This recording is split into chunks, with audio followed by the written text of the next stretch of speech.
সকালবেলা দিদার লগে ফোনে কথা কইতেছিলাম। দিদায় কয় কি রানবি বনু? আই কইলাম বাটা মাছ আছে আর শাপলা আছে। দিদায় আরে কইলো শাপলা দি চুলি হেলা, দুইটা পিঁয়াজ কুচাইল, লঙ্কা হারিল, মাছগুন ভালা করি হলুদ নুন দি মাখি হেলা। হিয়ার হরে ভালা করি মাছগুন ভাজি হেলা। হিয়ার হরে দি তেজপাতা কালা জিরা তেলে ফোড়ন দি কাঁচা লঙ্কা আর হিয়াজগুন দিস। হিয়ার হরে তার মধ্যে হলুদ নুন দি ভালা করি নাড়ি সারি একটু সাতলাই লইস।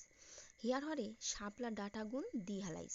শাপলা ডাঁটাগুন দিয়া ভালা করি নাড়ি সারি কিছুক্ষণ লইস।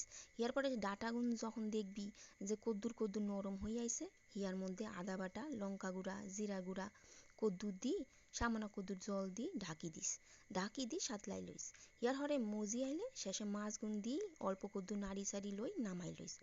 গরম ভাত দি খাইয়া আরে কইস কেমন লাগে।